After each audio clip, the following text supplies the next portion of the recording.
Officer and his K9 found a little boy in the snow. What happened next shocked everyone. Snow fell in thick, blinding sheets, driven sideways by winds that howled like ghosts across the streets of Anchorage.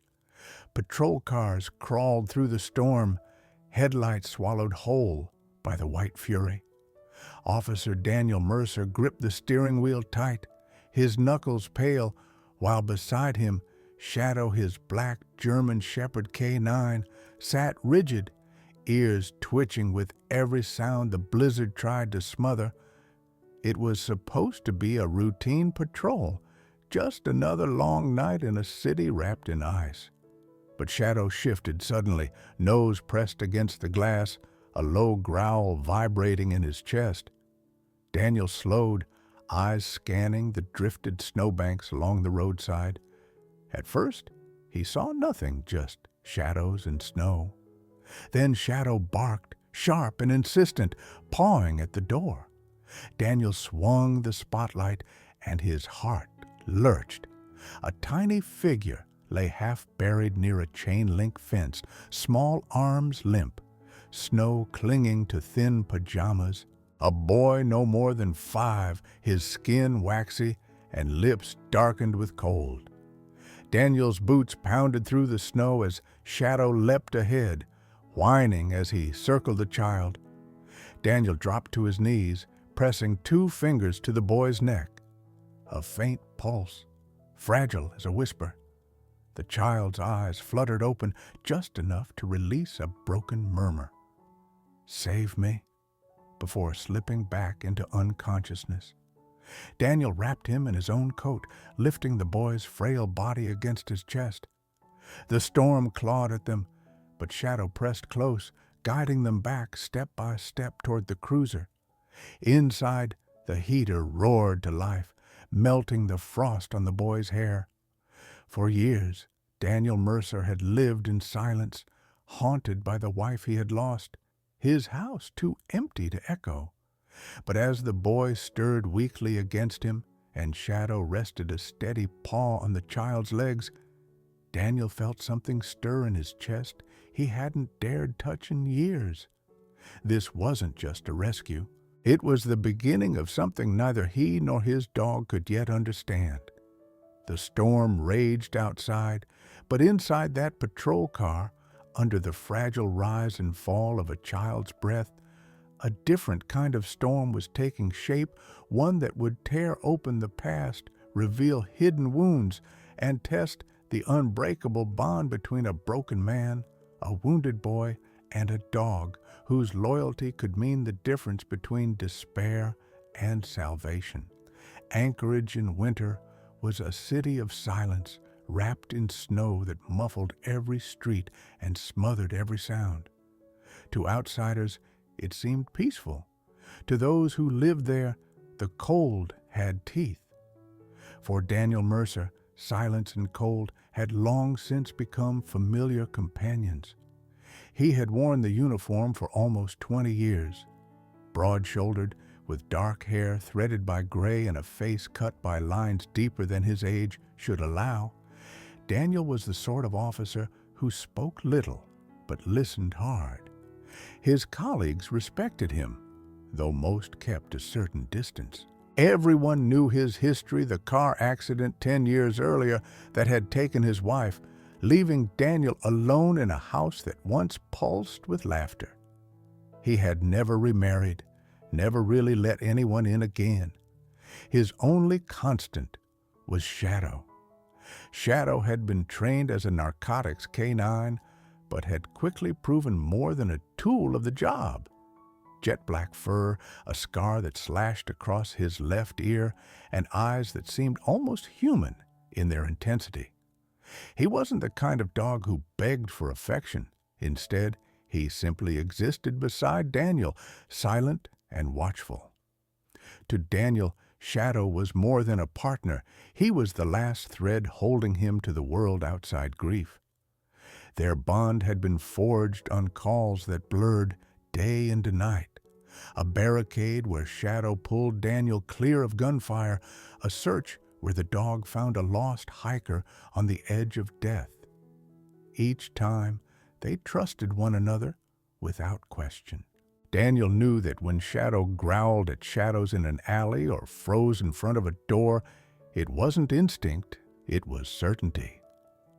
That night in the blizzard, Daniel hadn't hesitated to follow Shadow's lead because Shadow had never once been wrong. The boy in the snow changed everything. At Providence Hospital, doctors swarmed the child with warm blankets, IV lines, and urgent hands. Daniel stood to the side, Shadow pressed against his leg, watching the chaos unfold.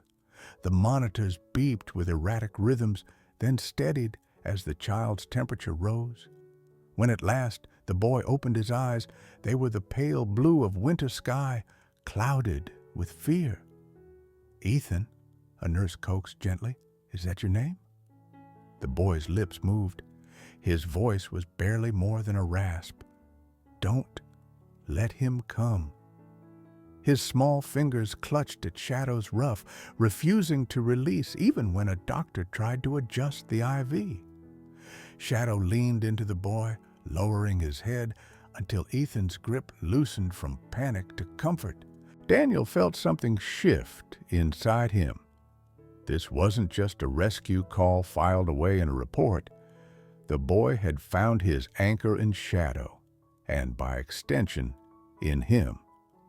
Detective Mark Ellison, the lead investigator, arrived the next morning.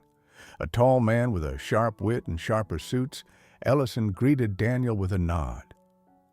"The boy's name is Ethan Whitmore. His mother is Rachel Whitmore, single parent, history of domestic calls.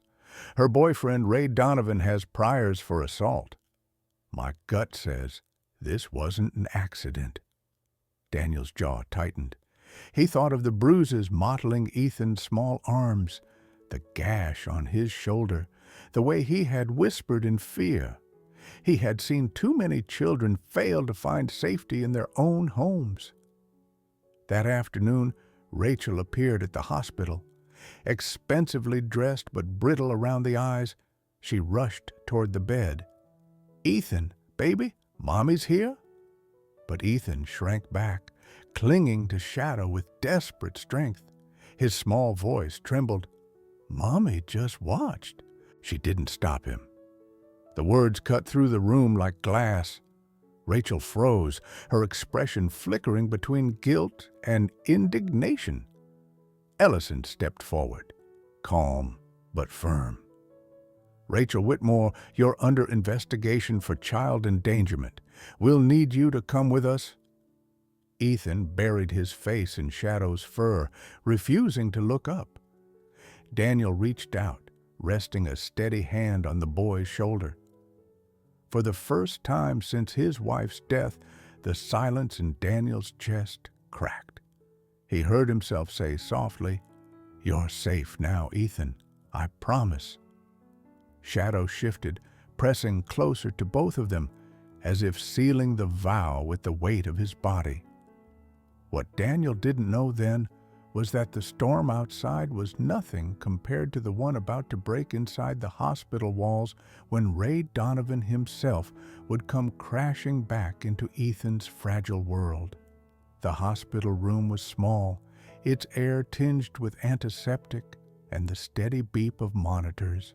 Outside, Anchorage groaned under another snowstorm, but inside, warmth gathered in the unlikeliest of places between a wounded child, a guarded officer, and a watchful dog. Ethan had been stabilized, but fear clung to him like frost. Every creak of the hallway made his shoulders tense. Every stranger's step at the door made him curl tighter into the sheets. The nurses tried gently, but the boy's trust was reserved for one presence alone: Shadow. The German shepherd lay stretched across the floor by Ethan's bed, head resting on his paws. At first glance, he seemed asleep, but his amber eyes tracked every movement, every twitch of the boy's fingers. Ethan's small hand dangled over the edge of the bed, brushing through the thick fur. Shadow didn't move away. He only breathed, steady and calm, until Ethan's trembling subsided. Daniel watched from the chair in the corner, arms folded across his chest. He had told himself he was only staying because the boy needed a police presence. But as the hours stretched on, he realized he wasn't guarding Ethan. He was witnessing something he couldn't quite explain. Does he always stay like that? Ethan's voice was a whisper, scratchy from cold and fear. Daniel straightened. Only when he knows someone needs him. The boy's blue eyes flicked toward Daniel, wary but curious. He knew I was in the snow. Daniel nodded slowly. He did. Shadow's good at finding people, especially people who need help. Ethan hesitated, then slid his small hand down until it rested fully on Shadow's head. The dog gave a low, rumbling sigh, closing his eyes. Ethan's shoulders eased, and for the first time since he had been found, he drifted into real sleep. Daniel sat there long into the night, listening to the quiet rhythm of their breathing. Something in him cracked open something he thought had frozen solid years ago. The days that followed stitched invisible threads between them. Daniel brought books to read aloud, his deep voice filling the sterile room. Ethan rarely spoke, but when he did, it was to ask about Shadow, what he ate, how he was trained, whether he ever got scared. Daniel answered patiently, surprised by how natural the words came. Shadow, for his part, became Ethan's sentinel. When nurses changed IVs, he lifted his head, eyes sharp. When strangers entered, he placed himself between the bed and the door. And when nightmares woke Ethan in a sweat, Shadow was already there, pressing against him until the boy's sobs faded. One evening, as the storm outside finally broke and the sky cleared into brittle stars, Ethan reached for Daniel's hand. His fingers were small, bird-like, but they clutched with surprising strength. "Don't let him find me," he whispered. Daniel squeezed back. "He won't. Not while I'm here. Not while Shadow's here." It wasn't a promise Daniel made lightly. He had failed to save the one person he loved most years ago on a rain-slick highway. But as he looked at Ethan, at the boy who had clung to life in the snow, who now clung to Shadow's fur, Daniel felt the vow settle in his bones. This time, he would not fail. And Shadow, lifting his head as though he understood, gave a single quiet bark, as if sealing the bond none of them had expected, but all of them needed. The snow outside the hospital melted into slush by day and froze into glass by night. Inside, warmth returned slowly, but for Ethan, the past clung like ice under the skin. Healing his body was one thing, untangling the scars carved into his heart was another. It came out in fragments. A nurse adjusting his bandage asked, "Does this hurt?" And Ethan flinched not from pain, but memory. He pushed me against the table," he whispered, voice trembling. Another time, waking from a nightmare, he cried out, "Stop! Please stop!" Before realizing he was safe, Detective Ellison pressed gently, piecing together what he could. Ray Donovan, Rachel Whitmore's boyfriend, had a long history of violence. Neighbors heard shouting but never stepped in. Teachers saw bruises but accepted excuses. And Rachel herself, fragile, overwhelmed, had chosen silence over protection. For Ethan, the message had been clear. No one was coming to help. Until that night in the snow. But Ethan wasn't the only one carrying ghosts. Daniel's were quieter, but no less heavy. He hadn't spoken much about Anna in years.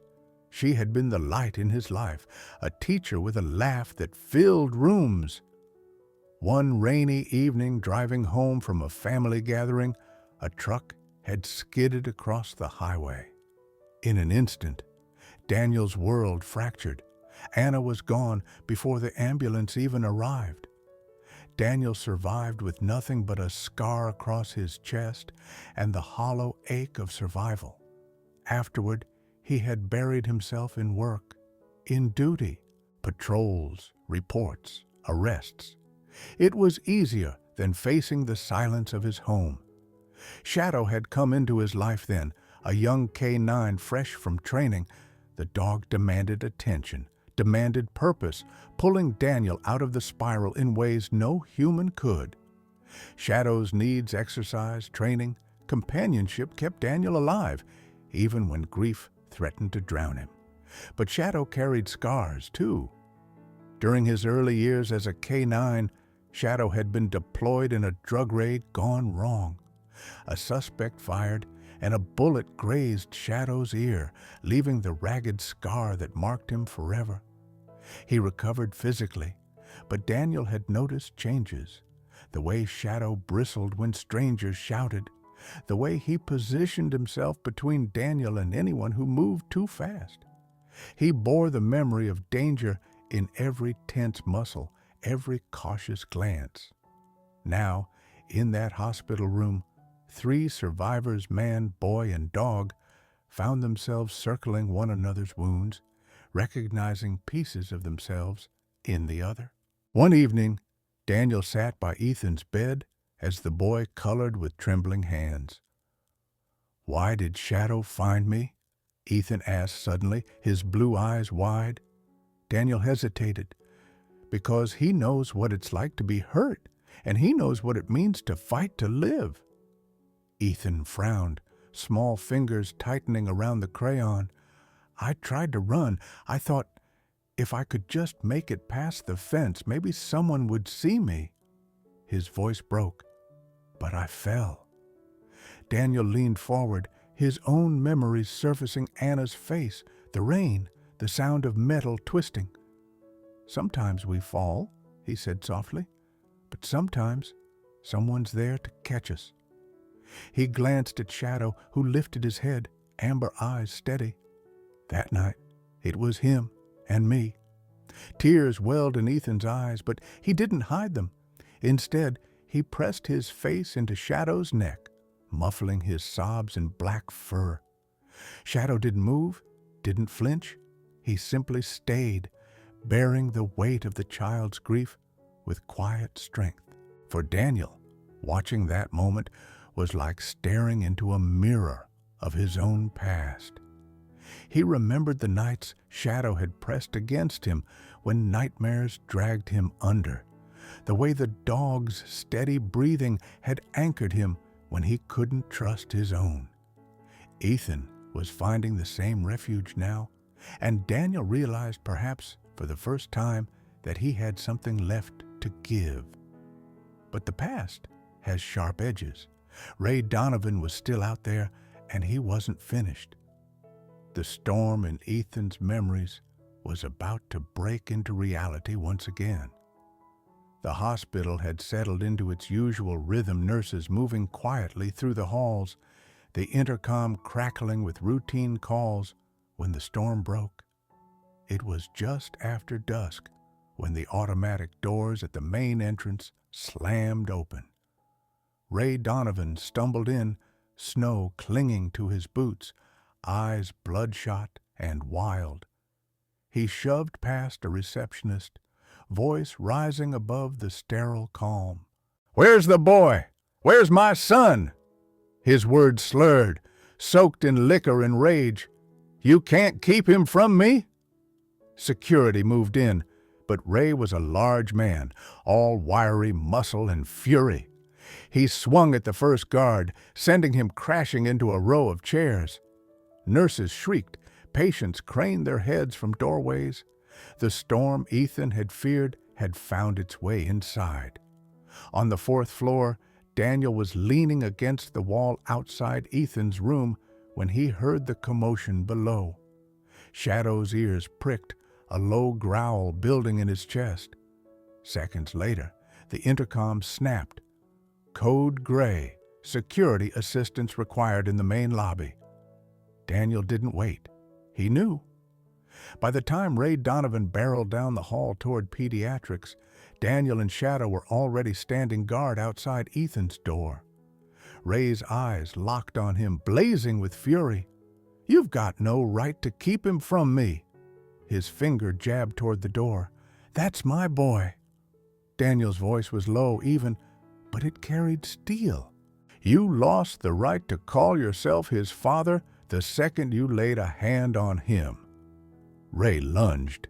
Daniel moved with the practiced instincts of 20 years on the force, sidestepping the charge and locking an arm around Ray's wrist. But the man fought like a cornered animal, driving an elbow into Daniel's ribs. Pain flared hot, but Daniel didn't loosen his grip. Shadow exploded into motion, teeth bared, a snarl ripping through the hallway. He circled Ray, snapping close enough to force him back. The sight of those amber eyes, calm, lethal, froze Ray for the briefest second. It was enough. Daniel twisted, driving Ray down against the tile floor. Shadow planted himself by Ray's face, teeth inches from his throat, the growl reverberating like thunder. The man froze, breath ragged, rage leaking into fear. Detective Ellison arrived seconds later with backup, cuffing Ray as Daniel straightened, his chest heaving. Nurses peeked from doorways, whispers rippling through the hall. From inside the room, small voice called out, "Is he gone?" Daniel pushed open the door. Ethan was curled on the bed, eyes wide, clutching Shadow's worn leash in his tiny hands. When he saw Ray restrained between officers, his shoulders slumped in relief. "He won't hurt you again," Daniel said, steady as a vow. He crouched beside the bed, meeting Ethan's gaze. "You're safe. Shadow and I will make sure of it." Shadow padded inside, laying his head on Ethan's lap. The boy's trembling hands buried themselves in the thick fur, his breath slowing as the storm of fear passed. For years, Daniel had lived with the weight of one vow he hadn't been able to keep. But tonight, in this hospital room, with Ray Donovan led away in chains, he had kept another. Still, he knew this was not the end. The court would decide Ethan's future. The question now was whether Daniel and Shadow were meant to be part of it, or if this fragile bond would be torn apart by the same system that had failed Ethan before. The courthouse in downtown Anchorage was built of cold stone, its high ceilings echoing every step, every cough, every whispered word. That morning, the benches were full, lawyers shuffling papers, journalists scribbling notes, members of the public drawn in by the case of a battered child who had survived a blizzard only to face his abuser. Daniel sat at the front, his suit stiff on shoulders more used to uniforms. Shadow lay at his feet, steady as granite, his head resting on his paws, but his eyes alert. Beside Daniel sat Ethan, dressed in a borrowed sweater and slacks.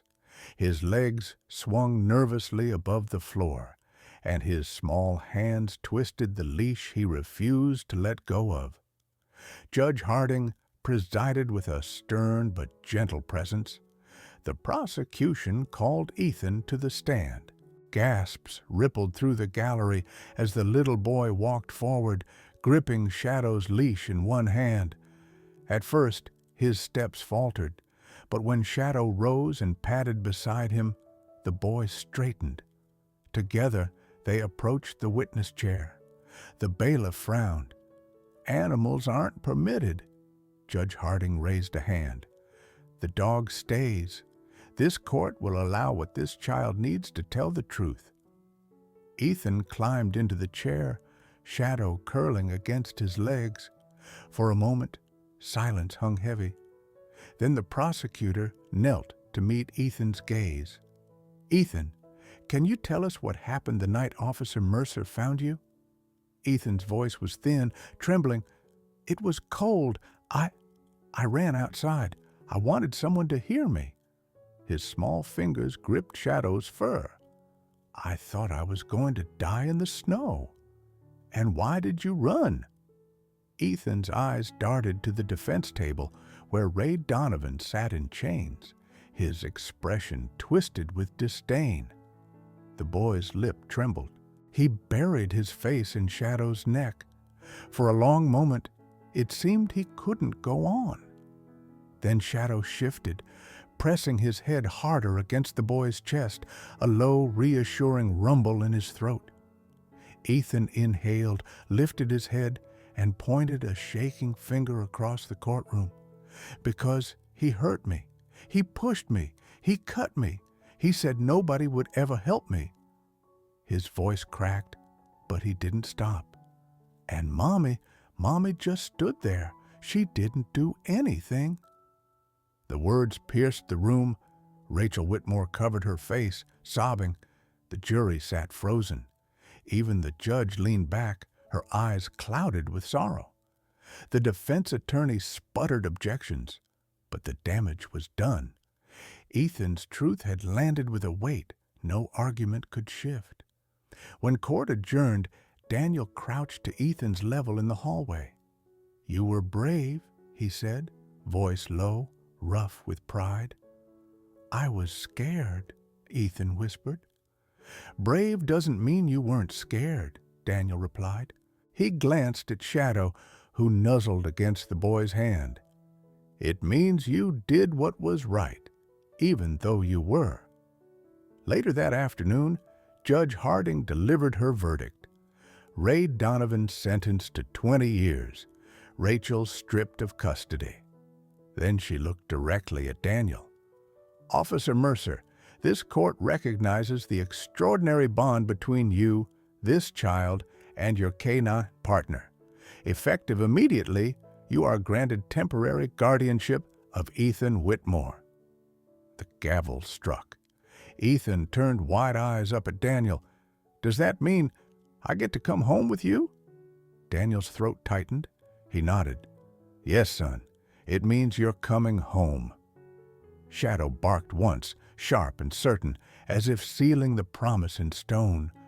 For the first time in years, Daniel felt the weight of grief lift not gone, but lighter, replaced by the fragile, powerful weight of hope.